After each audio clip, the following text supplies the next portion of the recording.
Real eSavvy Radio, your guide to more informed home ownership. Today, Christopher Cox is joined by Jimmy Flythe, Director of Local Government and Community Relations for the Winston-Salem area for Duke Energy.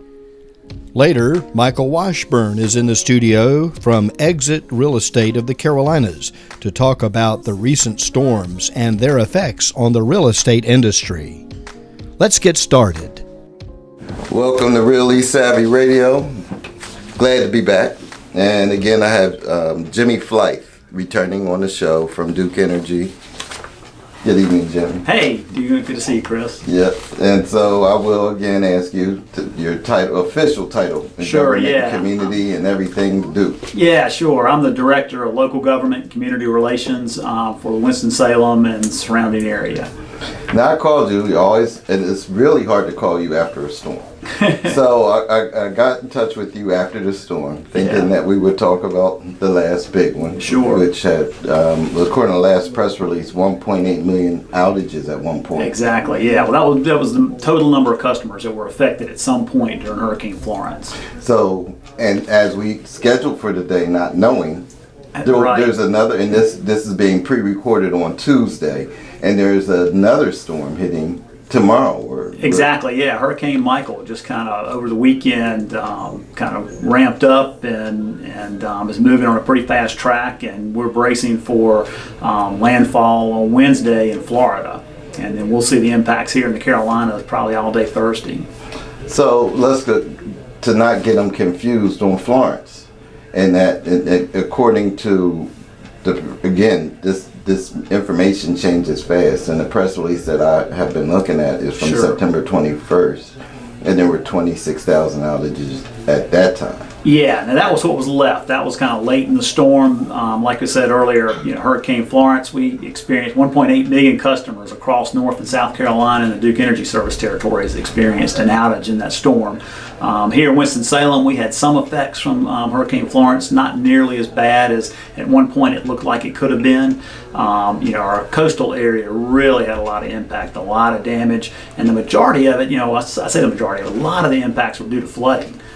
It was really, really difficult. We had trouble getting our crews to even move, throughout the area and to get in and out of areas. I heard some stories where crews went in one road to do some storm response during the day, and by the time they finished to try to come back out, the roads had flooded and they had to find another way around to get out. So there were some very significant challenges, and especially I think in the Wilmington, kind of north up to Morehead City, Atlantic Beach, that area had a good bit of wind damage as well. And then the flooding was just, kind of when you got down east, probably east of Charlotte, really is where we say, like Union County around Monroe, North Carolina, had a lot of flooding as that Hurricane Florence moved through.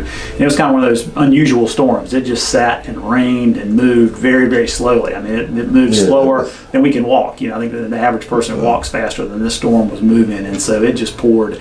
I think some areas on the coast got over 30 inches of rain in a pretty short amount of time, and that just really wreaked a lot of havoc on our facilities, and obviously a lot of folks have been displaced in very serious storm. So we're in the second week of October. Is everything totally restored at this point? Well, I mean, everybody, probably, I think the storm moved through on a Friday. Hurricane Florence did, maybe Thursday or Friday. I can't remember now. It's been a few weeks. And probably after about a week of impact in the following Sunday, we had pretty much restored power to just about anybody that could have power. There's still thousands of homes that were flooded that weren't able to have power. The infrastructure of the home was going to have to be gutted and that sort of thing. So for the most part, a little over a week, we were able to get power back to just about everybody that could accept power, that buildings were adequate and safe to have power restored. That said, I had a personal experience. You mentioned that the storm didn't get as bad as anticipated in this part of the state. And I live in Mount Airy, as you know. Right. And I had an outage and it wasn't even raining. How does that happen? Well, there's all kinds of things. It could have been may have been a car wreck. We had some car accidents that occurred during the storm here in this area. And two, we had a lot of places where trees fell. I know in my neighborhood we had a power outage after the rain had stopped, and maybe a day or two after the storm, a big white pine tree. I don't even think it didn't seem like it was windy. It fell and broke some power lines, and took a while to get those restored. So those are the kind of things that we experienced here probably Sunday and Monday when the hurricane was coming through, to where we had some significant outages of trees uprooted and that sort of thing. And it wasn't super windy, but it was, we still got 5 or 6 inches of rain, I think, here in Winston-Salem. And so that just kind of hurt the root ball, and the trees just fell over just due to a little bit of wind. So but we had crews standing by, and we're ready to go out and respond to them pretty quickly. So we didn't have too many prolonged outages in this area. Yeah, it was. We still had several thousand customers in this area immediately that got affected by the storm. And just wanted to bring the audience into the information that's on your website, available on the website, because when I had my outage, I went right on, reported it, and it gives you a breakdown of how long it'll take to respond. And how does Duke know how long it'll take to respond as soon as it goes off? Right. In a lot of cases, we're basing it on averages. So an average day like today, when we're not having storms, we have a power outage. A typical power outages last about 3 hours on average. And so that's kind of what the system will automatically set an estimated time of restoration, based on about 3 hours of time that'll take guys to go out and do the work. Once they're there, if they see, okay, this is a car wreck, it's a broken pole, it's going to take 8 or so hours, we'll update that estimated time of restoration. Something that's new that we've got now is customers can go online with their cell phones and put in their account information, and they can receive text messages. So when we think the power's off in your area, you'll get a text message if you've signed up for that. And then when we update the estimated time of restoration, you'll get another text message to kind of let you know what the plans are and the schedule. So that's fairly new, something we've been doing for a little over a year now. We've got a lot of customers that have signed up for it. So we're still, sometimes the system may give you more text messages than you're wanting as we get information. And then, when we talk about the estimated time of restoration, when we're in a major storm, we know a hurricane's coming or a big ice storm, we'll typically turn those automatic estimated time of restorations in the system off, and it'll wait for us to send damage assessors, which sometimes may take a day or two before we can get into an area and actually view and lay eyes on what's done, how much damage there is. And then also we're trying to request additional crews from other utilities to come and assist. So you're trying to match up that information. How much damage do we have? How many resources do we have to devote to that? And so with that, I would say you have some facilities and infrastructure that is fairly new. How do you anticipate the storm coming?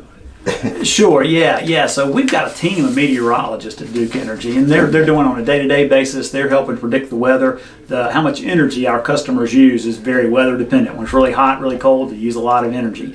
And so the meteorology staff, that's their primary role day to day, helping our system operators determine how much energy we need to be generating, because we have to match the customer demand, how much energy customers are going to use, with the amount of energy that we're producing. So that sometimes is pretty complex algorithm, but we've got a lot of experience doing that. But the meteorologists also help us in kind of monitoring storm damage. So even in the summertime, we've got thunderstorms that are happening. They'll send out some notices that lets our operating folks know, hey, we were expecting, especially in this area, we seem to get thunderstorms at 4 or 5 in the afternoon. Most of our crews get off of work at 4. So if we know a bad thunderstorm's coming, we'll keep those crews on site, and that way, if we have some damage due to that, we'll be able to respond to that. And then in the case of big storms, Hurricane Florence took a long time to develop out in the Pacific, so we're getting updates about a week out, and as it got closer or more information, we're continuing to gather information and determine what our response needs to be. And in that storm, before the storm got here, we were able to muster probably the largest amount of crews that were pre-set and arranged, pre-stationed to respond to that storm. After the storm and the weather passed, that we could get them in there. I think we had over 20,000 resources in North and South Carolina dedicated to respond to the storm. We had crews, from our operations from Florida and the Midwest that came up and were here ready to respond, and then other utilities. And then we had crews from Maine. I saw some from Minnesota that were here. Do you have numbers as far as how many people came in? Yeah, the total numbers, I I think we're roughly about 8,000 strong Wow. in the Carolinas, so we added another 12,000 or so resources, and I'm not 100% sure about those numbers, but I think that's roughly right. So we brought in a lot of additional crews, and some of those are tree crews.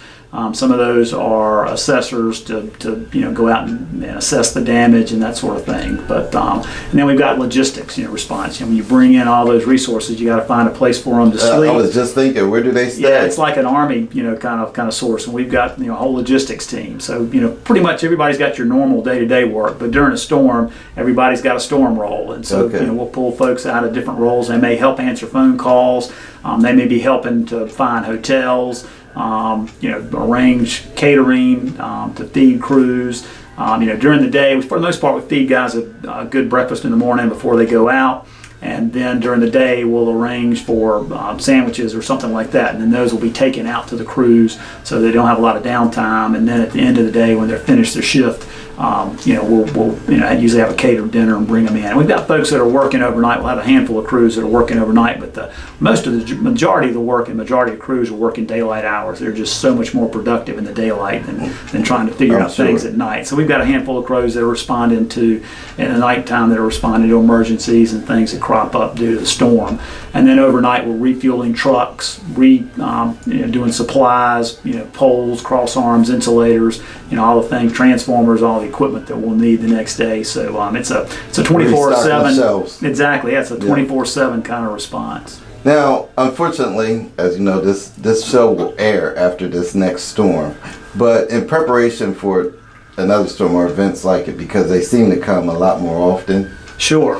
is there anything that Duke has on their website or anything that you would advise that somebody can do to prepare their power sources? Sure, yeah. We've got a lot of information to help people think about things that you need during a storm. We would encourage customers, and I think emergency management officials, emergency services officials usually tell people you need to kind of prepare for at least 3 days, on your own, without being able to get any assistance. Roads are blocked, flooded, trees down, all that sort of thing. Even though they're opening shelters, sometimes folks can't get to the shelters. So initially be thinking about, what you need to survive. So water, canned foods, a can opener that works without electricity that you can hand to open your things. A camp stove is good. I've got those sort of things at my house. And so just sort of thinking about, what you need to respond. Folks that are on oxygen, that sort of thing. I think there's portable oxygen containers, so they need to think about that. When the power's off, sometimes the power's off for weeks at a time, and we don't have the ability to go in and hand pick one person in a neighborhood that's got a medical issue and get their power back on. We have to start at the substation and work our way down. Sometimes transmission lines are down, so we've got to fix those before we can get back to those folks. So we've got those customers that sign up to be on a medical alert list, and we'll notify them. We'll send them ahead of time, send them emails, depending on how they've designed to be contacted, to kind of let them know. And sometimes we'll call outbound calls to these folks and kind of let them know to be thinking and preparing and to make alternative arrangements if we have a major storm.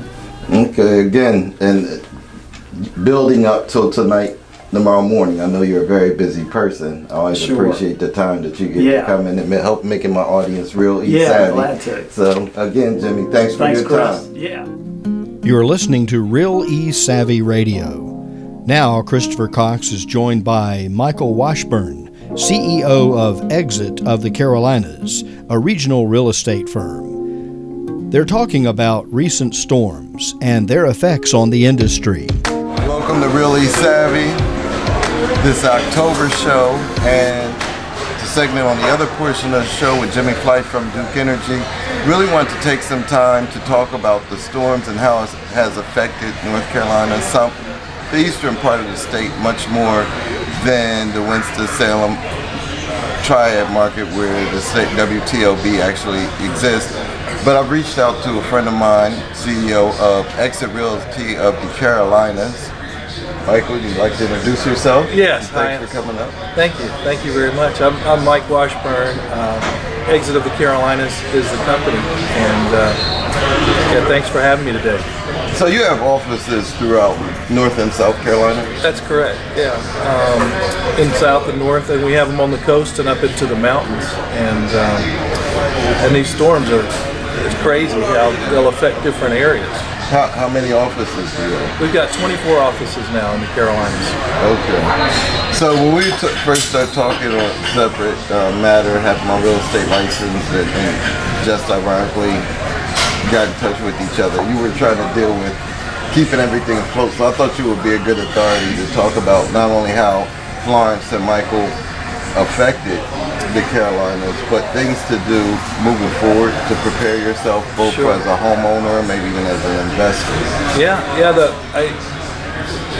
Preparation is one of the keys to this, in a storm situation, as well as preparing your real estate business, because it's definitely a disruptor.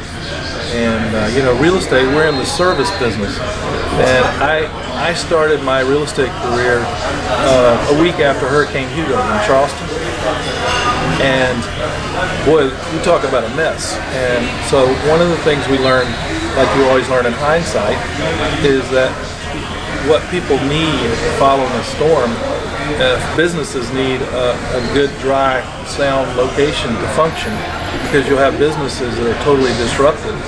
And for them to be able to get back to work, they've got to find, space that they can work out of. And that's the situation we've got currently up in North Carolina and the coast there, Hempstead.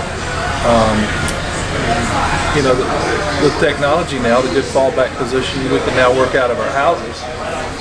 Not like it was 20 years ago, because you didn't have cell phones. We barely had fax machines. We were the only person that had a fax machine in one block.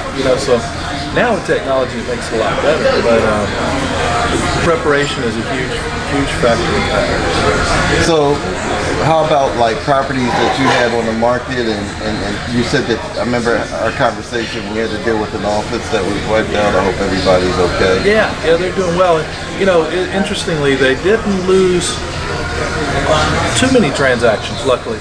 But obviously, it's interesting. I know with insurance companies, once the storms get past a certain parallel, they're not going to write insurance. So if you got a transaction that's coming up, that can be affected, because they don't want to take one premium and then all of a sudden, boom, the house is gone. So when you say past a certain parallel, are you referring to a geographic parallel or time close to the storm? A geographic parallel. So there's portions of the state that are uninsurable. No. I'm talking about the actual storm itself during a transaction cycle. In other words, if you were selling a house in an area that would be impacted, like along the coast, and the storm, and there's a named hurricane and it's coming within a certain distance, the insurance companies will just cut off insurance until they know that the storm's passing by and it's out of harm's way. Okay. Which just makes sense. Okay, so financial, that, and that's something that I had never heard of spoken on before. In this, so it actually shut down the real estate industry in certain ways. Right, they will quit writing insurance until the storm's gone. Until the storm's gone, so that can affect the transaction. And then we found after if you are directly impacted or whatnot, have some damage, then the houses have to sometimes be re-inspected to make sure that the damage is not significant enough to where it's going to affect the transaction. So that can be a factor, so you could be disrupted for a matter of weeks, days, weeks. And then if the house is actually hit by the storm, it could be disrupted for months. Because then you got to go through the process of the insurance company coming out and assessing the damage, and then hiring the contractor and fixing the house and things like that. And I just was thinking about that. If you had a situation where you're all packed up, ready to move in, the people have left town, they're gone to the West Coast, whatever, they're gone.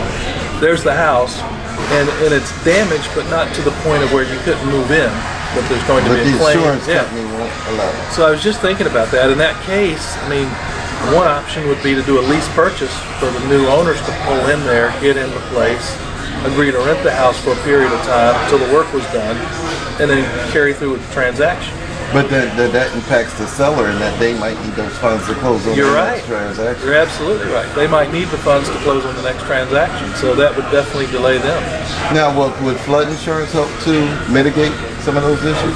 Well, flood insurance is like anything else. You still got to go through the claim, and it's going to be interesting. I was talking to somebody that in Myrtle Beach, and the same house got flooded in the last year's storm. They got flooded big time in Florence, and then the one a year ago, I can't even remember the name of that one, but same house flooded twice. So, there's a question whether or not that's even going to be restored, or whether it should be restored. Probably not. So that's a whole nother can of worms, so to speak. Well, I was just thinking that too, as you're talking, I'm like, they're going to run out of names for storms. Yeah. So, talk about Exit a little bit. You're reaching out, being a little bit more aggressive in North and South Carolina. Yeah, we're definitely expanding, and we're getting ready to put up another office in the central area of North Carolina, another one in Fayetteville, and should be opening up another one right at the turn of the year in the Charlotte area. So we're on the move, and it's a great company. Yeah, coming from Central Pennsylvania, Exit was a highly visible brand that I saw a lot, and I hadn't seen. You see Exit signs all the time. Yeah. But I never saw the Exit logo. Yeah. Since I've been in North Carolina, and then we reached out and I started paying more attention. Yeah, it's one of those things. It's like when you get a new car, all of a sudden you see them everywhere. You know what I mean? Yeah. Moving forward, one last tidbit that I'd like to leave my audience with is: do you have any recommendations for people as we move forward? And my show's coming on after the impacted time, but I'd like to hopefully, between you and Jimmy Flight, have put information out that will help in preparation, because obviously we're having these superstorms more often. So is there anything that you would recommend to a homeowner? Yeah, I would really take a good look at flood-prone areas and steer clear of that, because like we just saw a week and a half after Florence, the rivers came down into Conway and several other communities, Georgetown, and just had a massive impact. So I would not buy anything in a floodplain personally. But you live in Charleston. I do. I live in Charleston, and I can see the water, but it's kind of interesting. Matthew, I believe the storm was. It literally came up underneath my house, but it was luckily only say 6 inches deep, and I was down there underneath there moving stuff around because we didn't think we were going to get impacted. And it came in, and then it went right back out. Wow. So it was just literally like. So you live right on the water? I am about from here to that road. Wow. There's a building right in front of us, but yeah. Now, something I have to watch, because I'm from the Northeast. Anybody knows me knows that I have snake issues, and I've heard, like the nature moves with the flooding. Did you have those kind of issues? I have not seen a snake. Yeah, I really have not. Not as a result of that. No, I really. I think I can count on one hand how many snakes I've seen in the last, 20 or 30 years being there. Oh, wow. I'm moving to Charleston. Well, thank you, Michael. Thanks for helping making my audience really savvy. RealESavvy.com has resources to help you become more informed about home ownership. Visit the website and stay tuned for the next Real eSavvy radio broadcast with Christopher Cox every fourth Sunday at 9 a.m. Real eSavvy Radio is a production of RealESavvy.com and is produced through the facilities of Southern Broadcast Media, LLC.